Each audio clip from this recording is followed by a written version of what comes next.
bantogra nga ang mga CFD o mga membros ni Bang Katoliko nga grabe gid nilang angkon nga sila gid di ay ang first nga Christian.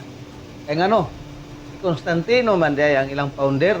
Oh, the first Christian Emperor Constantine the Great. So naatay video na sa sunod na tong content mismo sa ilahang libro atong basahon.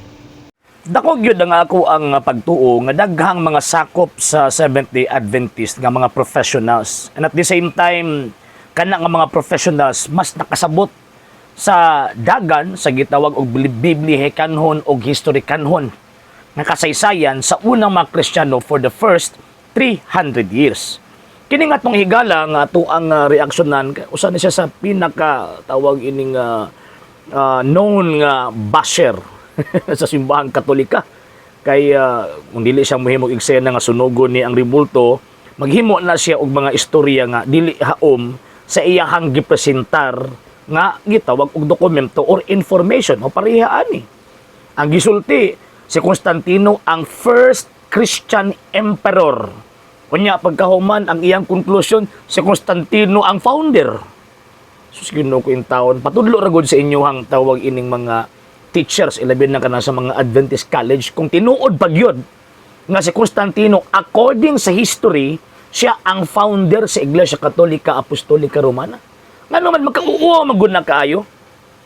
Ang heading, nag-ingon nga, si Emperor Constantine, siya ang first Christian emperor. Nga naman, kay before Constantine, wala pa yun nahitabo, nga na ay mga Roman emperor nga nahimong Kristiyano. Sa panahon ni Ginoong Jesucristo, sa panahon ni Emperor Nero, katong sa mga apostoles na nga gipangluto sila, ang mga gitawag og mga Kristiyano, gipangpatay sila kaniadto kay ang first general persecutions nga gilaunch sa kining Roman Empire sa panahon man ni Emperor Nero until sa pag-abot ni Emperor Constantius nga papa ni Emperor Constantino, wala pa gyud nahitabo nga naay emperador sa Roma nga nahimong gitawag og Kristiyano. Mo nang giingon sa mga captions o kanang mga titles sa mga history books nga Emperor Constantine was the first Roman emperor kay against ako nang giingon before Constantine wala pa gyud nahitabo nga mga Roman emperors nga nahimong Kristiyano. So karon pag ingon nga Emperor Constantine was the first Roman emperor nga nahimong gitawag og Kristiyano. Nga naman, kaysa panahon ni Constantine, nahitabo, existido na ang mga Kristiyanos. Existido na ang Iglesia Katolika Apostolika Romana. O sa may prueba ni Ana, ang iyang mama mismo, Kristiyano na, at the same time, Katoliko. O niya, pagkahuman, daghan siyang mga higalang, mga banggiitang, mga obispo, at that time, before pa nahimong emperador si Constantino. Mabita ko na to ang basahon ang kasaysayan, si Constantine, kay inkwentro man sila ni Emperor Maxentius. Era may agaw si Emperor Maxentius. So, enkwentro sila. Nga naman, kay gusto ni Emperor Maxentius nga ilugon o sakupon ang tibuok Roman Empire. Kay ang Roman Empire magod at the time, duha ka tawag ining silbi bahin ba, ang East ug ang West. Si Emperor Maxentius naa sa Eastern Empire. Si Emperor Constantine naa sa Western Empire. Before pa naghimo nga nagpili og emperador, ilahang gidudahan si Emperor Constantine nga Kristiyano ng daan. Ngano man tungod kay naa si gugma sa mga Kristiyanos tungod sa iyang mama. Nagbulag ang iyang papa ug ang iyang mama, si Emperor Constantius ug si Empress Helena tungod sa hinungdan nga dili gusto ni Emperor Constantius nga siya mismo ang upatay sa iyang asawa. Mo nagabuwag sila, nagdako si Constantino nawa sa kaila sa iyang mama, pero okay, isultihan siyang papa nga na ang imong inahan usa ka Kristiyanos nya nagtago-tago.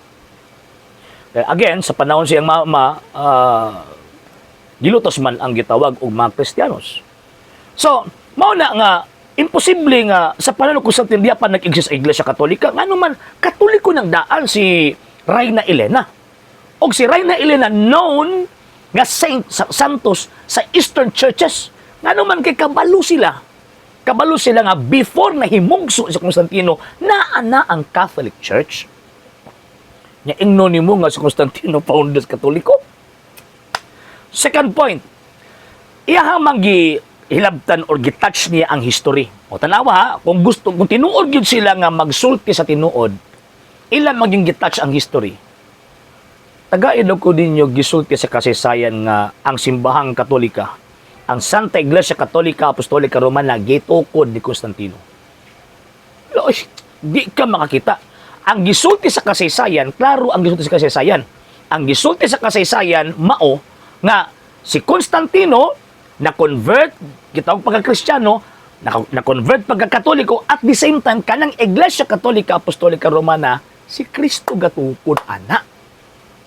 Kaya walay laing Christian Church nga nag-exist sa panahon ni Constantino, mao ng Santa Iglesia Katolika Apostolika Romana. Mo bito sa Council of Nicaea, mismo si Constantino nagpatawag na a profession of faith, one holy Catholic and Apostolic Church. Nga naman tungod kay profess na nga faith daan before pa Constantine. Nya imuon pa yung mininyong tawag inyong sa Ginoo ko. Kaluoy ba kaluoy? Himuon pa mininyo ba nga ignoramos sus Ginoo ko in taon. Ayo mininyo isudan ng inyong kabuang. Kabuangan man gud na. Kabuangan man gud ng kang Constantino founder. Tagain man yung dokumento nga official document ha kanang standard reference. Nga nisulti nga si Constantino founder sa Iglesia Katolika Apostolika Romana. No sir, no ma'am. Di ka makakaplag ana. O nya makitaan og mailhan pa to makita sab nato sa mga banggitang mga libro. Si Ellen G. White founder sa Seventh-day Adventist. Ano ako ang i-connect dito kay gusto magyud natangtangon si Kristo sa Iglesia Katolika kay para ilusot nila ang ilahang gitawag og kabuang nga si ang kining Seventh-day Adventist gitukod ni Ellen G. White o sa tulo niya kabarkadang Amerikano.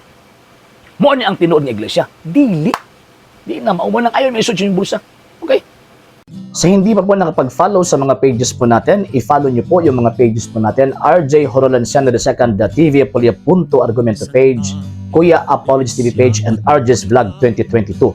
And pwede rin po kayo mag-send po dyan ng Facebook stars. And also, sa atin po mga channels, sa hindi po nakapag-subscribe, i-subscribe po ninyo yung mga channels natin. Dalay Catholic, Apologies International Official, RJ Santo II TV, Kuya Apologies TV, and Barrio Kawayan Religious Forum. And pwede rin po kayo mag-send po dyan ng super sticker, super chats, and super thanks. And maraming salamat po sa mga kapatid at mga Katoliko na ulis pong tumutulong sa programa po natin.